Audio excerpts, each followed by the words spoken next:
In the yesteryears of centuries ago, in a small portion of this vast world of ours, there lived a people called the children of Israel.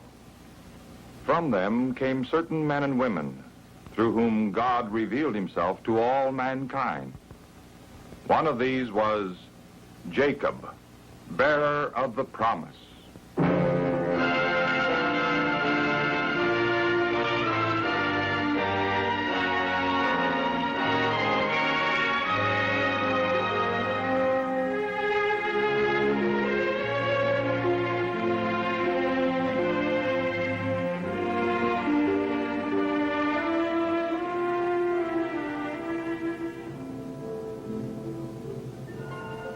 Almost 4,000 years ago, a man named Abraham heard the call of God and left his home in Haran to come to the land of Canaan. And now his son, Isaac, was married to a young woman of Haran named Rebekah. And Abraham was happy. For Rebekah was the granddaughter of Nahor, Abraham's brother, and a worshiper of the one true God. A woman who would help fulfill the promise that someday all the nations of the earth would be blessed through the descendant of Abraham.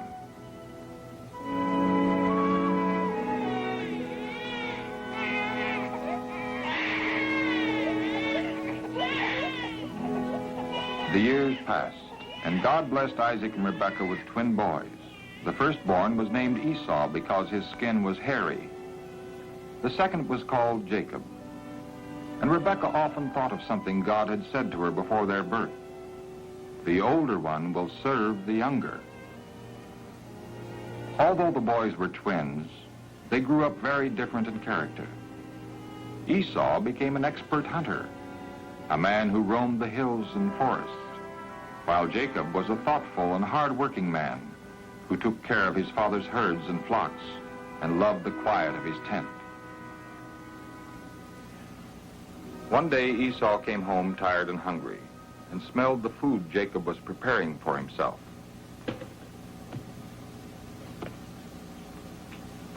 Let me have some of that right away, Jacob. I'm about to die of hunger. I will, if you will sell me your rights as the oldest son. As the firstborn son, Esau was to become the head of the family after Isaac's death, and also the ancestor of the Messiah. But he answered thoughtlessly, What good is my birthright to me? Wait. First, you must swear to me that you'll do it. Swear. As the Lord lives, I swear it. You shall have all my rights as firstborn. In this way, Jacob gained the rights of his older brother, and he was glad, because he saw that all the promises which God had made to Abraham would now belong to him and to his own family. As Isaac grew older, his eyesight became so poor that he could not see. Fearing that he might not live much longer, he decided the time had come to give his firstborn son the blessing which would place Esau at the head of the family. Esau, my son? Yes, Father. I am old. I do not know when I'm going to die. Now then, my son, go take your quiver and your bow and hunt some game for me. Then prepare a delicious meal, just as I like it, and bring it to me to eat, and then I will bless you. Yes, Father. When Rebekah heard this, her heart rebelled at the thought of the blessing going to Esau. Had not God said, the older one shall serve the younger? Prompted by her love for Jacob, Rebekah decided to act quickly to make sure that the blessing of the firstborn would not go to Esau, but to Jacob. I just heard your father tell your brother Esau, get me game and prepare me some food. Then I will bless you. Now, Jacob, do what I tell you. Go quickly to the flock and bring me 2 young goats, and I will prepare the food for your father just as he likes it. And you must bring it to your father to eat and have him bless you before he dies. Jacob had openly obtained the rights of the firstborn from Esau. But should he deceive his father in order to get his blessing? In his heart, Jacob was troubled, but he expressed only one fear. Mother, you know that Esau is a hairy man while I am smooth. Suppose my father touches me. Then I'll bring a curse on myself instead of a blessing. Let any curse that can fall on you be on me. Just do as I say and go. Get the goats for me.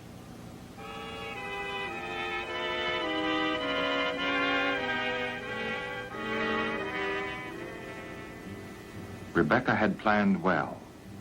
She put Esau's best clothes on Jacob and fastened pieces of goat skin on his hands and neck so that they were no longer smooth. And Rebekah gave him the food which she herself had prepared.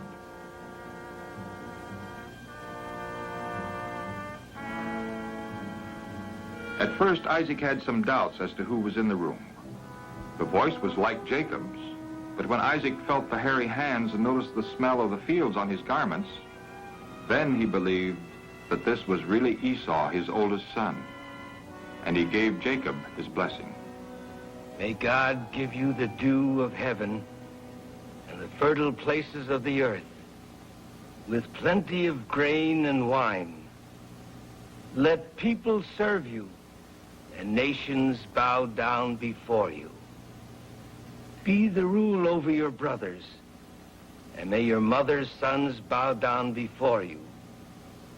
Cursed be those who curse you, and blessed be everyone who blesses you. Jacob now had the blessing of his father, and worried over what he had done, he hurried away. And not a moment too soon, for he scarcely had disappeared when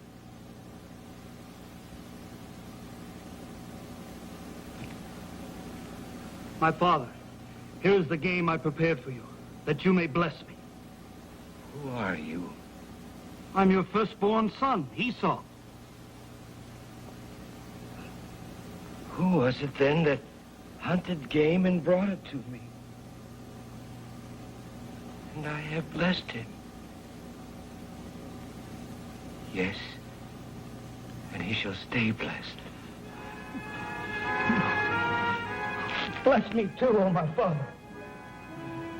Then his father answered, saying, You will live away from the fertile places of the earth, and away from the dew that falls from heaven.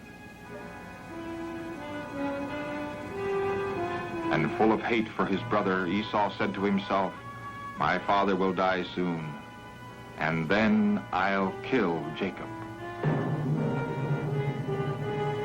Rebekah was certain that unless the brothers were separated at once, there would be bloodshed and grief. So she told Isaac that the time had come for Jacob to find a wife, and that he must not marry someone outside of his own people as Esau had done.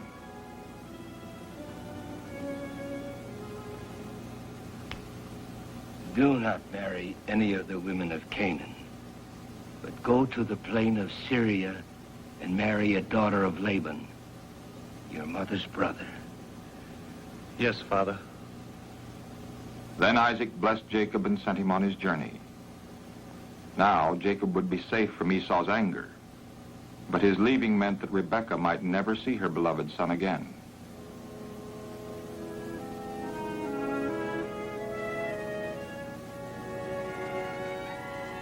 So Jacob left the only home he had ever known.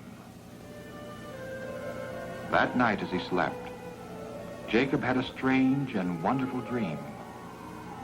He saw a ladder standing on the earth, and the top of it reaching up to heaven. And the angels of God were going up and down on it. And the Lord spoke to Jacob in his dream, saying, I am the Lord, the God of your grandfather Abraham. The land on which you are lying I will give to you and to your descendants. And by your descendant, all the people in the world will be blessed. And now I shall be with you and will protect you wherever you go. And I will bring you back to this land.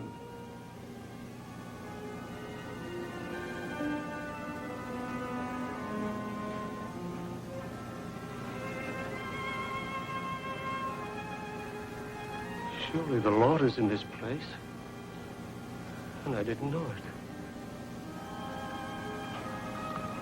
How wonderful. It's nothing less than the house of God. And here, It's the gate of heaven.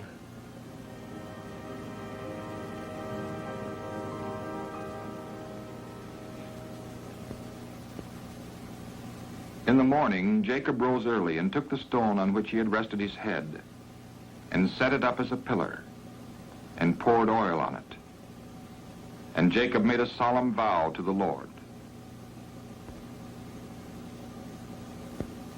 If you will be with me and will give me food to eat and clothing to wear, so that I come back safely to my father's house, then you will be my God, and I will give you 1/10 of everything you give me. Then, assured of God's favor and strengthened by his promises, Jacob continued his journey to Haran, toward the home of Laban, his mother's brother.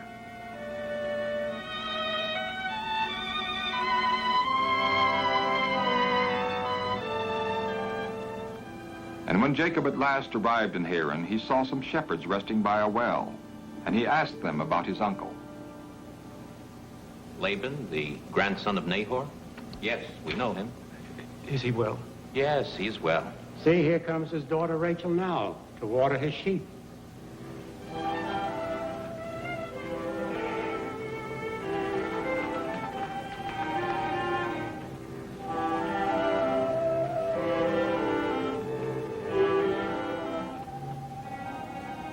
Rachel, the younger daughter of Laban, was beautiful.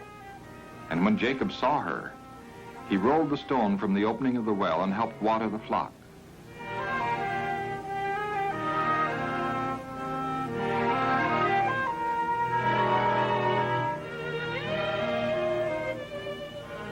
Then Jacob told Rachel, "I'm Rebekah's son." And she hurried to tell her father so that he would come out to welcome Jacob.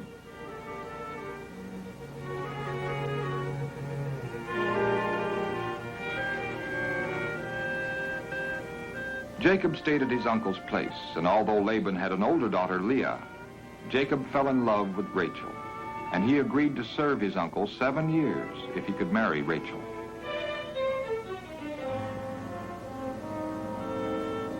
But because Laban wanted to have his older daughter married first, he tricked Jacob. And at the end of the 7 years... What did you do to me? I worked for you for 7 years in order to have Rachel as my wife. Why? Why then did you cheat me? In our country, we do not give a younger daughter in marriage before the oldest one. But you may have Rachel too if you'll agree to work for me another 7 years. So Jacob, who had deceived his father, was now learning how painful it is to be deceived. But because of his deep love for Rachel, he agreed to his uncle's terms.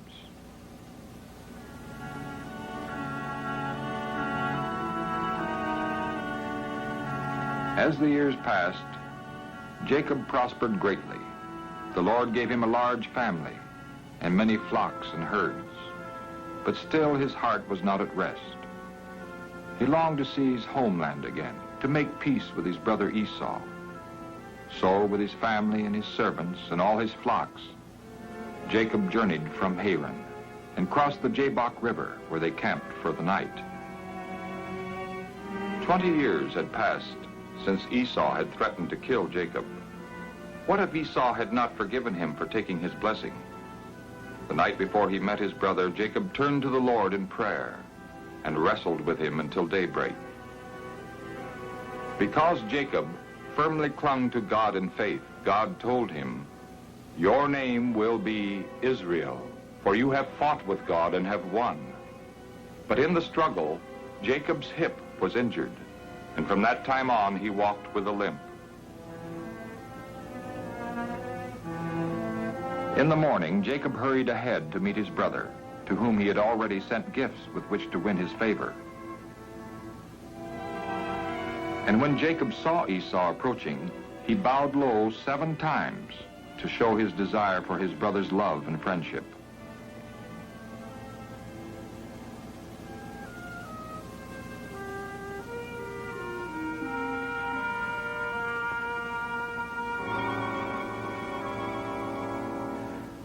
So the years of bitterness were over, and the 2 brothers were again at peace. But one more reunion awaited Jacob. the reunion with his father Isaac, who was still living. Many long years had passed since that day when Isaac, believing that he was about to die, had given his blessing to Jacob. But now, with Jacob before him, safe at home again, with a family and great possessions, Isaac felt certain that God's will had been done, and that his son Jacob was indeed the rightful bearer of God's promise.